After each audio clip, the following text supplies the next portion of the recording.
What's up, guys? Leland here with Bottom Table Tyrants, and I wanted to talk to you today about the Sabbat book. This is the Sabbat book review.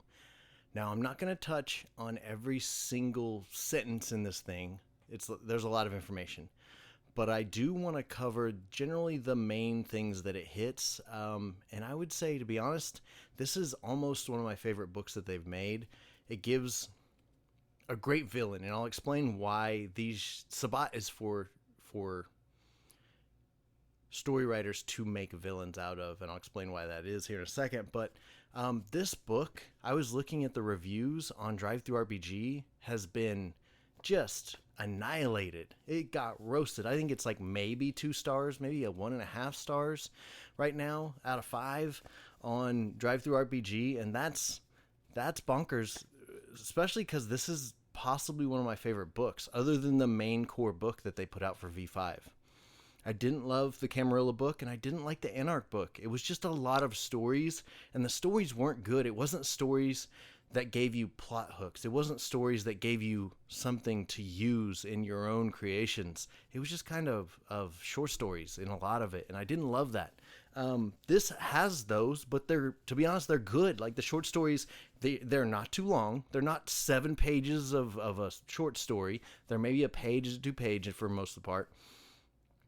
And they have a lot of interesting things in them to where you could insert yourself, or you could insert your players into that story easily, instead of it just being this writer who's decided to write a 7-page mega short story about something that's so far-fetched in the vampire world and like not really applicable to many situations that it's almost unusable, which is the way I feel about the Camarilla and Anarch book. And I'll go back and do, I guess, critiques on those books as well. Maybe I missed something. I don't know, because I guess a lot of the people were like, this is way worse than all the other books. I completely disagree. This book and the Second Inquisition books are, to me, the 2 best books that have been made other than the main book, core book itself. And again, that's my opinion. Please tell me in the comments below how you would rank the books. I would do core book as my favorite. Next would be Sabbat, the second top, I guess number 2. And then third would be Second Inquisition. Fourth, to be honest, would be some of the older stuff that I love, and is vampire to me. V5 is kind of this updated try to make it fit with modern day, technology and culture, etc. And it doesn't fit as well just because Vampire was created in the 80s and 90s when Gen X was growing up, and I think it very much reflects this is a Gen X game in a way, but also I think that Gen Z and the millennials can take this and make it their own, and I think that's maybe what they're doing, and that's why I don't feel like, this doesn't really apply. Well, it does. It applies to them, so it's just me being old. And I guess they keep referring back to the older books. And I get it. This isn't the older books. And again, I think these are old, 40, 50-year-old players that are saying like, oh, this isn't like the good old days of Vampire. Because, if it has a Bradstreet cover, I got it, guys. Trust me, I got all the old stuff. But, to be honest, the Van Fleet are my favorite. The Van Fleet art kind of has like a Mike Mignola, type of look, like a Hellboy type of look to it, which I love these covers better. If someone wants to tell me in the comments, I don't know if those books, all the Bradstreet cover books, are the same exact inside as the covers that have the Van Fleet covers, because they are both revised edition. So anybody that knows and has some of those, because I've never bought both of them, because I've always been worried that the interior of the book is going to be just the same as the other covered book. So let me know in the comments if you guys are aware of if those books are the same or different on the inside, because if they're different, I'll buy all of them, just because I'm a collector and I love that stuff. But what I'm saying is, my point after all of that is that the Sabbat book especially, and somewhat the Second Inquisition book, is a throwback to those old books. And yeah, it doesn't quite exactly hit the mark, but it's also 2020, guys. It's been like 30 years since those were written. So if anything, it's probably, I don't see how it could be much worse. And they did crazy stuff in the old books. And these old books, they're all themed, like, I guess even in the Malkavian book, like a whole page is flipped backwards. And so you have to like hold it up to a mirror to read it and stuff, which is cool. But if you're trying to go for reading it and powering through it in a weekend or a night, they put style over substance in those books, definitely, because each one has mega style in it, and maybe that's what they think is being lost there. I don't love the style of that kind of like photorealistic look of the art of the new stuff. I would way rather have my old FASA style artists, the Bradstreets, the Van Fleet, Van Fleet, the Lobenstein artist, or who I grew up with, because I'm a Shadowrun player, so I love that art style, that old 80s, 90s art style that the not D&D books had, which was mainly FASA and White Wolf. Those guys shared a lot of the same artists. So these books are different. But to be honest, it still has the same key points. It gives you some plot lines. It gives you like story backstory. It gives you archetypes or how to play characters in that type. And then it gives you some NPCs. That's pretty much what these books do. Story, archetypes for your players to play, and then some NPCs from this clan. Sabbat does that. I mean, that's what it does. That's like boom, boom, boom. Chapter, I think it's like 3, 4, 5. That's what those are. Is here's what player characters would be, but it also discourages them using as player characters. But here's what the paths are, is what I think what they're calling instead of clans. Here's what the paths are. Here's some plot lines. Actually, the stories first, just like in the book, and then some NPCs at the back of the book. It's like page for page what an old school book would look like. So please, if you disagree or you have a reason why these aren't as good, put them in the comments below, because I really want to know, because I can't, and I actually just went back. I don't have it yet. I went and bought the old Sabbat book that came out. There's 2 of them. I've currently only been able to locate one for a decent price on eBay. And I'm going to go back and read those and see, like, are these way better than this book? Because I don't see how they could be that much better. But we'll find out. So I'll do like a review on an old book, just like I have for some of the Shadowrun stuff on that. So moving on. The one thing they don't really explain, and maybe I missed it. Again, please put it in the comments where I missed it if I did, because I definitely could have. But if it was maybe a paragraph or a very small paragraph, or a sentence explaining why they keep referencing, oh, they're shovelheads, they call them shovelheads, they use a shovel, they kill the dead, and they're shovelheads.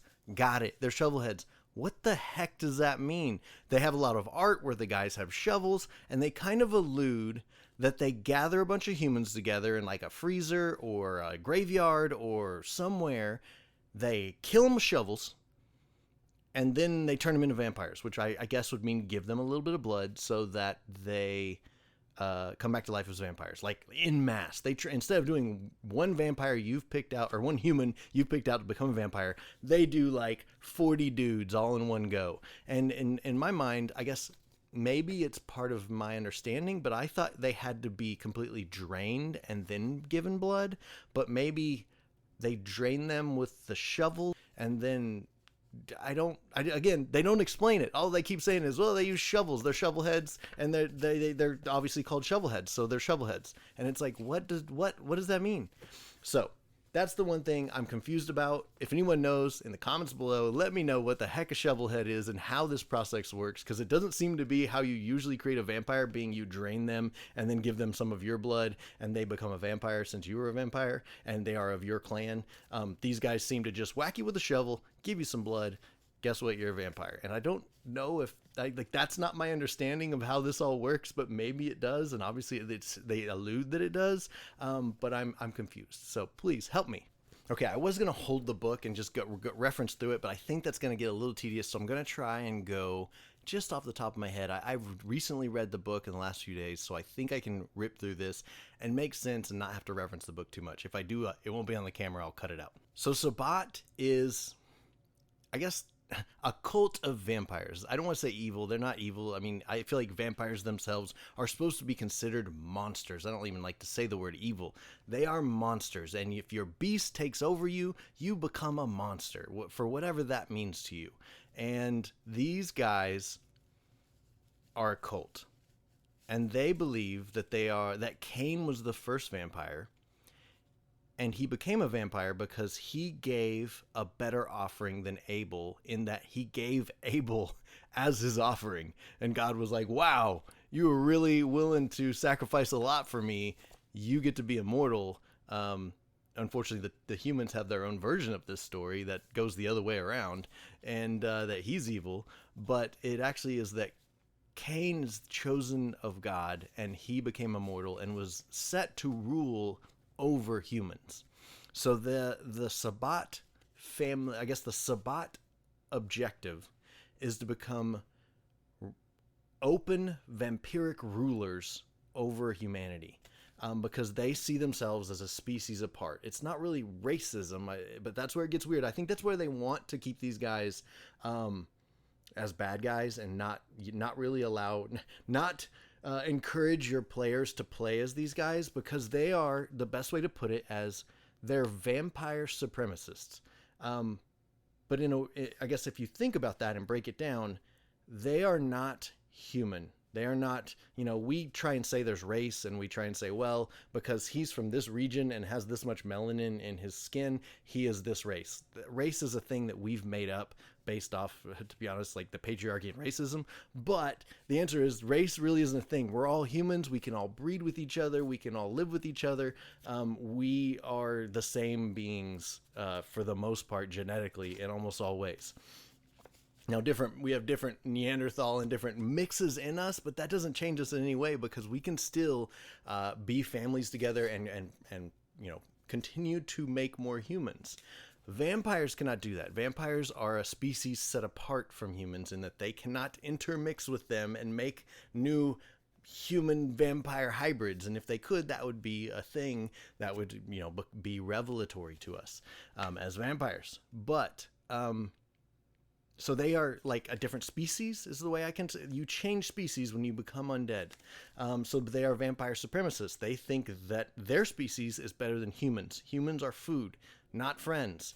So that's why they are the bad guys. And that's why it gets weird trying to play them with player characters, because it gets a little racist to have that mentality, because we're used to that. I mean, that type of thinking. If you're thinking of another being that's cognizant of itself, and you think of it as lower than you, that's not great.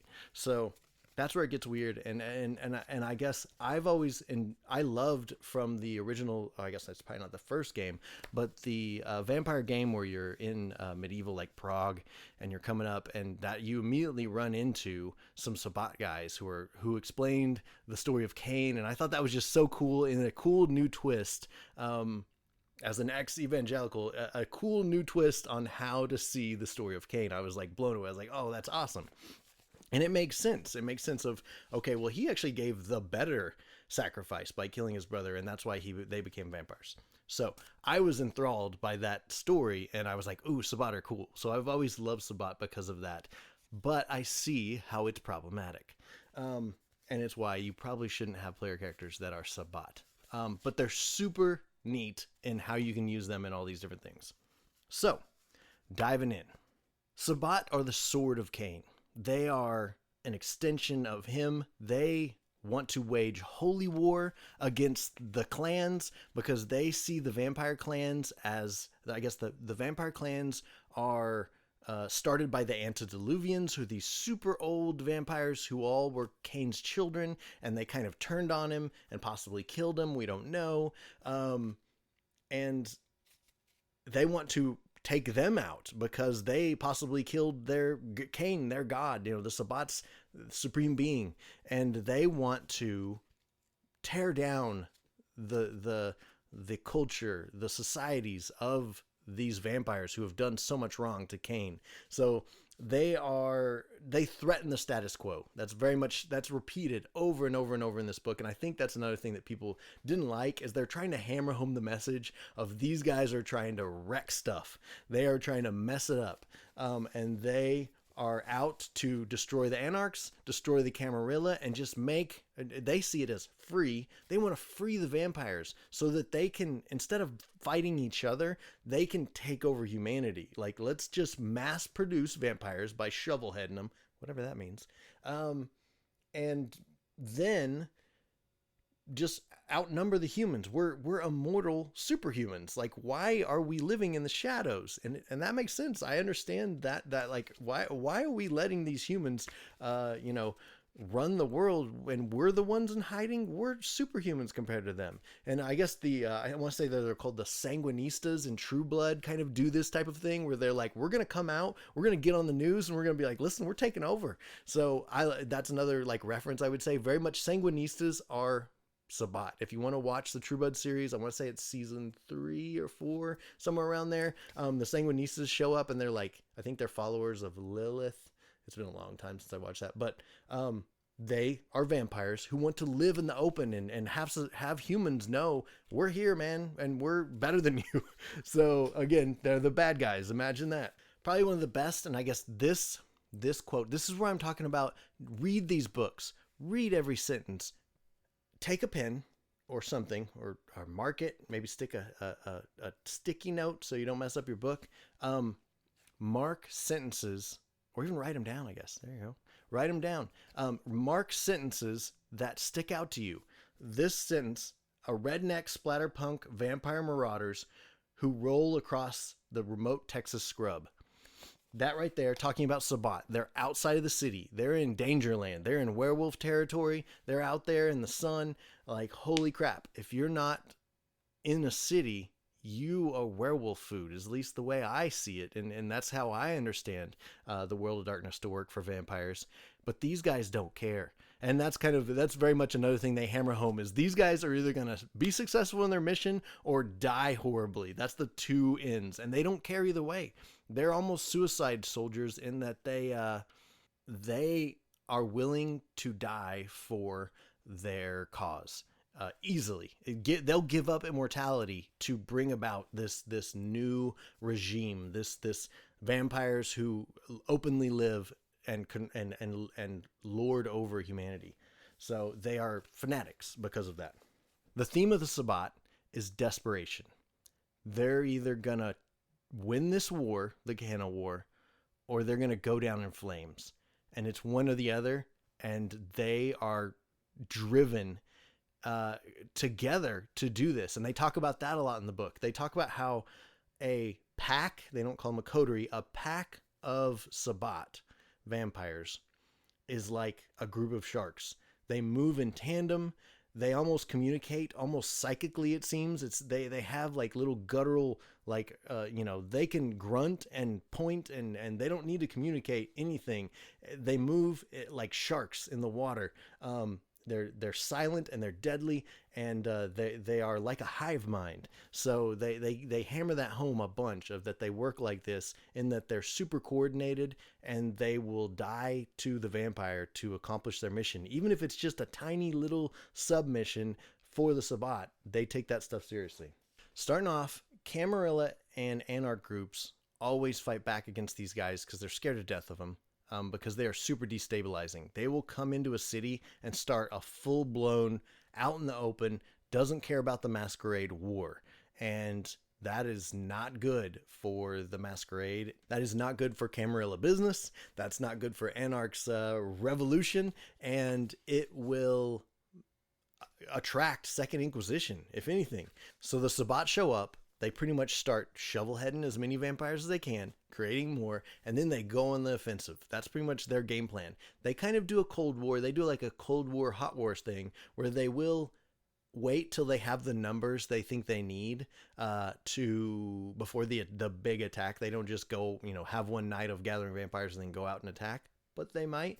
But the answer is, most of the time it's pretty calculated, and they're like, okay, there's 200 vampires in the city. If we can make 200 vampires in the next 3 or 4 nights, let's start the attack, because we can destabilize this whole city, throw off everything, and maybe gain control, and just do that over and over and over again. So they're like a hive mind of vampires that want to just grow the horde, grow the hive, and slowly branch out city to city across the world until they're ready to introduce themselves to the humans as their new rulers. Sabbat have a pack, as I said before, and they have a pack priest. That's kind of the leader guy. The pack priest is not always the oldest, but if anything, depending on their path, which I'll go over here in a second, They are usually the most path-centric person who can keep their group or pack of vampires on the path that they have. So here's the paths that are currently accepted in Sabbat. There's some that are like, whoa, you're too far out there even for Sabbat, and I'll go over those. But here's the current paths. The path of Cain. The path of Cain is very much the main path, I would say. They are devourers is the word that they use for them. Even if the priest, if you are not helping the pack and not helping the Sabbat mission, then you are food. They will drink you. They don't care if you're a human or if you're a vampire. You are food to them, and they're moving on with the mission. So it doesn't matter if you're top pack priest or just some human who got in the way. They're gonna drink you and move on. And as long as you're helping out, you're good. But the second you're not, you're done. So that's how they function, and that's kind of their mentality. Next is the path of death and the soul. These guys are known as the Reapers, if you will, so because of course they are death-centric, and these guys are meticulous planners. These guys are the guys who go in, they find out exactly how many vampires are in this city, they calculate everything. They're cold in that way because they're the Grim Reapers of these Sabbat vampires, and they are obsessed with death. They want to, they kill everything in their path. They have no mercy and they have no compunction to fight fairly. They will burn down buildings, set traps, explode places, all in their need to accomplish their missions. They're not going to fight a fair fight. They're going to set up for the most strategic victory every time to save their numbers and continue to build and whittle down whatever their enemies' numbers are. Next is the path of Cathari.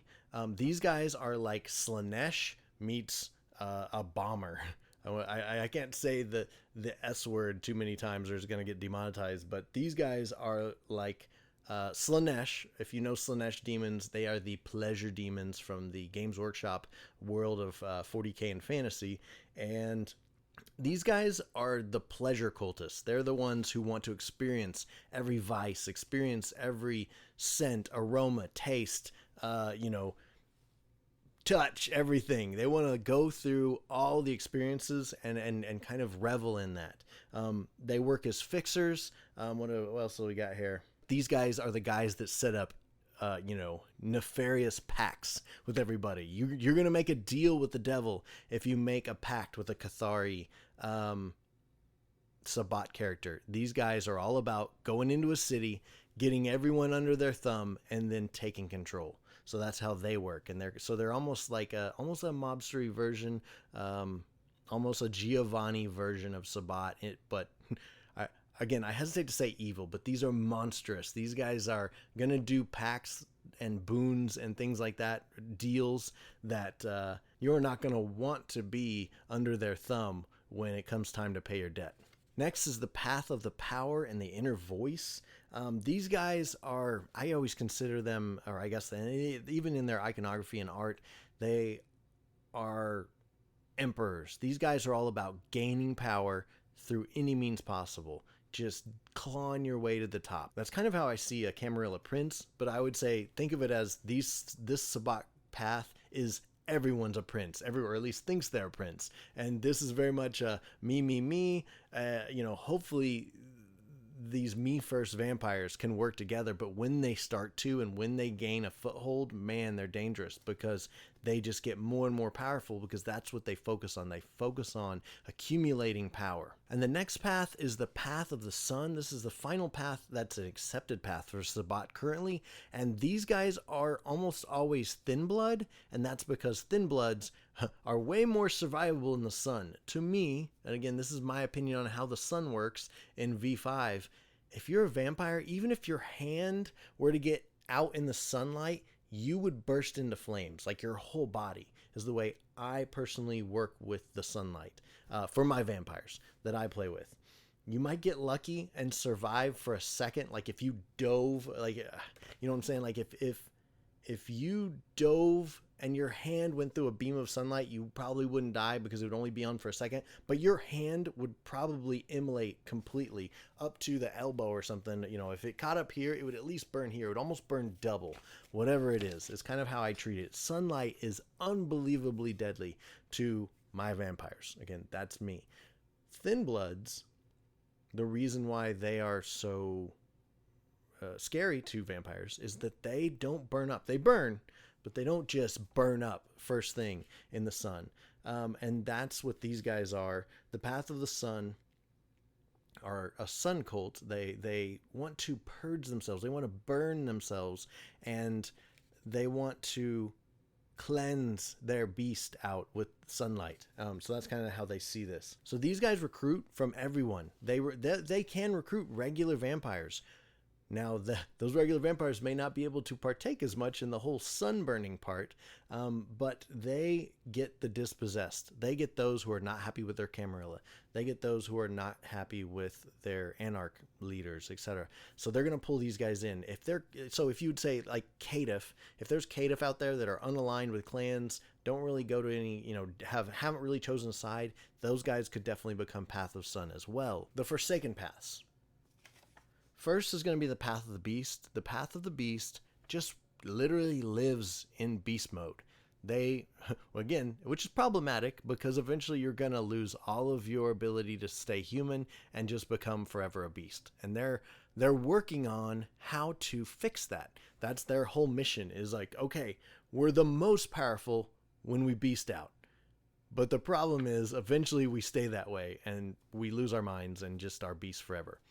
That's a problem. So how do we fix it? So they are looking for ancient texts. They're looking for ancient rituals. They're all about going out and finding that holy grail of a way to be the beast, but not have the beast consume you. So I like that, and I think that's really cool, and I think that's definitely a character I would love. An NPC that I'd love to bring in is this bestial explorer who's coming in and he's trying to find this sacred text. He's trying to find this holy object that's been brought to their city or something like that. So that's how I would use these guys. And almost some of these Forsaken paths are some of the coolest to me. Next is the Path of the Honorable Accord. Now I would say these guys, they weren't really like kicked out. They aren't considered too extreme.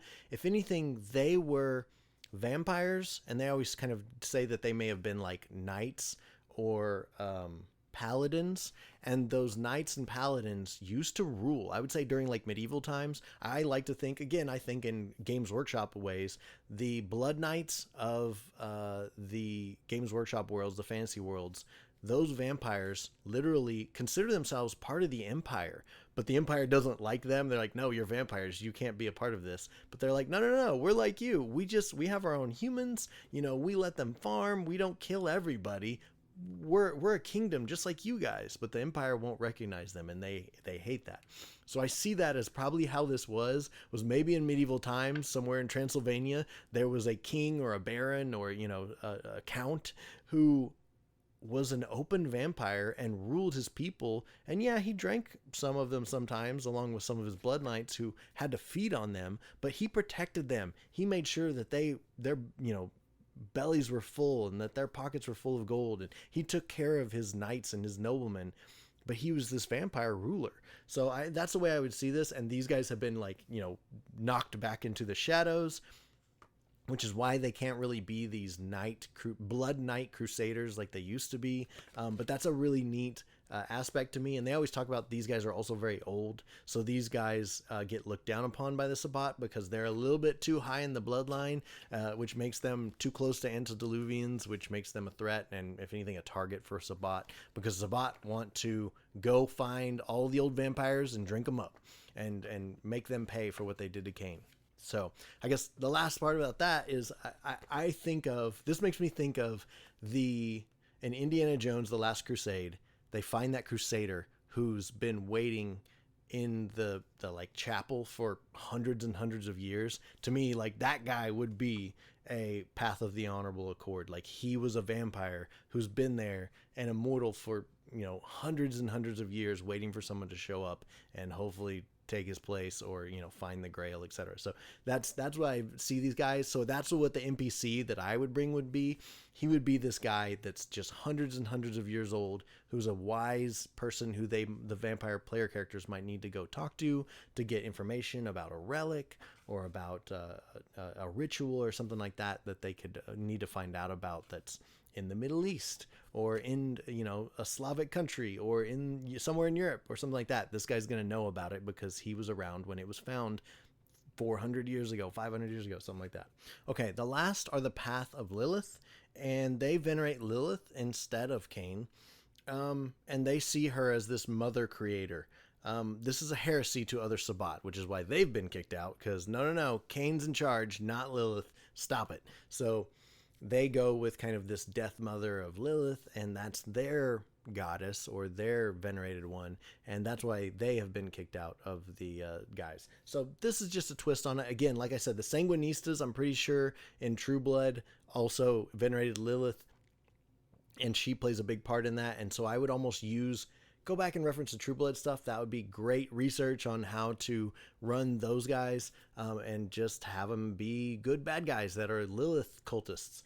Middle of the book, there's a bunch of different path-specific like beasts, being like these kind of hellhounds for one path, and different like hunters for different paths. That these guys are all kind of big game hunters, the way you think of it. These are lower vampires who are hunting higher vampires at their own risk and trying to trick and lure out and eat those higher vampires. So it talks about how each path, how they sneak into a city, set up shop, start a conflict pretty much in almost every instance, and then take over the city. So it explains how each different path would do that. And I want to dive into every single one of them. All of them are specific to the traits I just told you, and that like the death cult are super meticulous and they plan it all out. The pleasure cult is very much like they roll in and they take over every strip club and every like massage parlor and everything like that, and like kind of work their way up as these merchants who make deals and get everyone under their thumb and then take over. So it's all explains all that, just again, which I guess in a weird way is repeating it. But instead of, I guess it's different is what I'd say. If you just skimmed over the book, you'd be like, this is the same stuff, and just skim through all these pages. But it's not. It's instead of explaining their mentality like it did in the first chapter, now it's explaining how they would execute that. So it's different in a way. Like this isn't the same like paragraphs just rewritten. But I see how people, if you were just skimming through the book and not really reading it, you're scrolling through the PDF, that you could see that or get that type of feeling about it. So I want to kind of go over some of these creatures and damned that they call them. They do different like rituals and things to create minions for the Sabbat, and one of them is that they like tear a human apart and then animate them by, I guess, kind of making them a ghoul, but they're so shredded and torn up that they're like zombies, I guess is the best way to put it. Next is the shackles. Shackled are ghouls who've been created, and they're almost like spirit. They've been made to bring in spirits and wraiths from the world of darkness. Has lots of wraiths and spirits and stuff like that. That's a whole nother thing, but it's they use them to host or even keep around these spirits. I don't know if exactly they would go inside the body of the ghoul, but they may inhabit them. But I would say it's more like if this ghoul's around, then those spirits are around. And it's almost like you would use the shackled as like a watchdog or something like that to protect your area, because those ghosts can attack supernatural things that are in the area and not really be seen except for by supernatural instances. Like I would say you'd need to flush yourself with do the flush of life type thing like I do to see in the infrared. I would need my vampires to do the same thing. They'd take a blood check, and this would allow them to see into the kind of like supernatural realm, so they could see these wraiths flying around that the shackled have tethered to them. Next is the rituals. And these are disappointing. I didn't love the rituals, much like much of the magic in this. I don't know what the deal is with their magic that they have for this game. I don't like the rituals. I don't really have anything. They have one that's like a gate, the Simulacrum gate, kind of like the sad robot gate. And that one's cool in that they can create a portal, and that portal allows them to access an area, but they have to build build a room that's just like the room that they want to go to. And then if it say like has a mirror in it, they have to have a mirror in it, and then that mirror can be the portal. But I think you have to use the blood of a vampire to like fire it up, and that means like ending a vampire to fire it up, and I don't love that. I think that's a little harsh, but it is Sabbat, I guess you'd say. So they have to do this sacrifice to get the mirror to open, and then they can use that mirror to travel back and forth. And they allude that they'll use that to sneak in and get an antediluvian. They'll use it to sneak in and get a high-powered vampire, because they'll like create their bedroom or coffin room or, you know, hiding place and in immaculate detail, and then use that portal to sneak in and grab them. So that's probably the one that I liked. The rest of them aren't great. There's some ceremonies, and these are better by a bit, I guess. There's one called the Harrow Haunt, and it pretty much makes an area feel haunted. So any sort of mortal that goes into that area is just overwhelmed by fear and terror. So I would say they have to take like a fear check constantly, because they're just scared to death, and they don't know why, but it's freaking scary in this area. So that's a cool ceremony that they can do, to me, to protect their lair or something like that, or their feeding ground, something like that. So well, I guess you wouldn't want to keep the humans out of the feeding ground, but maybe if their lair, it just makes it super scary. So no policeman accidentally wanders in there, no vagrant accidentally walks in there and discovers you while you're sleeping. So next is Befoul Vessel.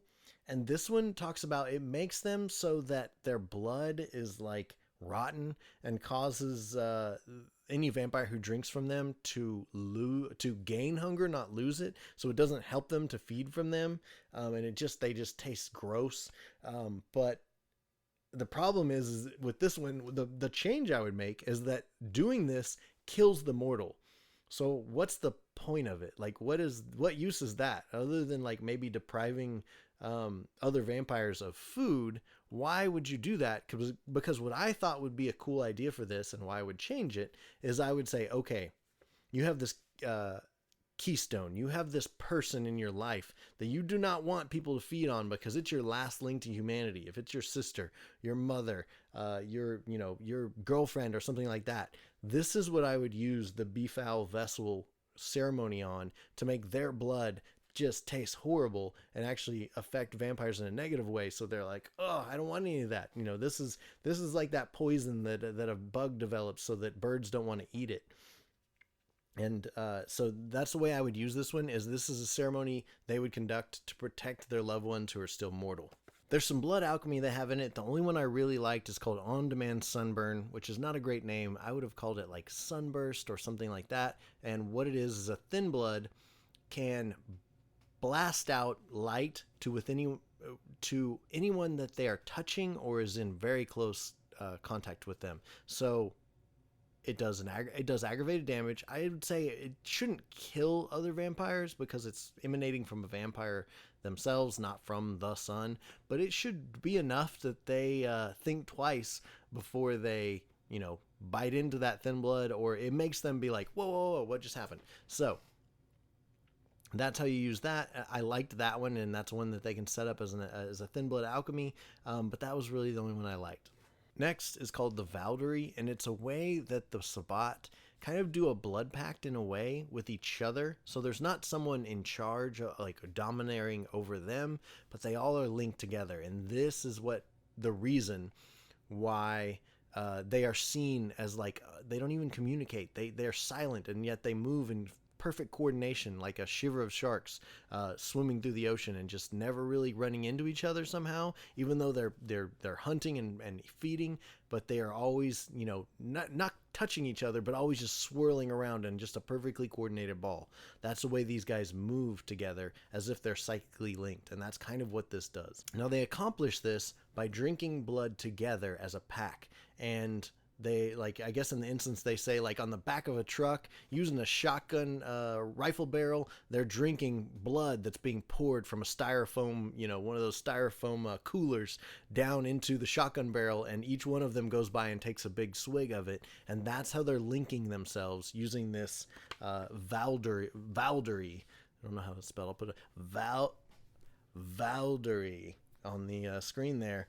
So this is how they link, and this is how they have the psychic connection that allows them to communicate and cooperate together. Next point is monomacy. Monomacy.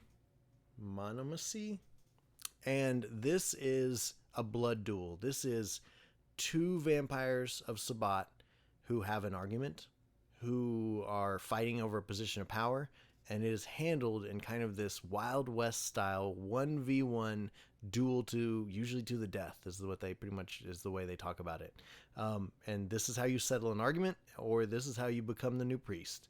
And this is what they use, and I like that. That's pretty neat, and I feel like it would be cool to have your PCs run into something like this, or have to take sides on something like this happening in a Sabbat city or a Sabbat situation.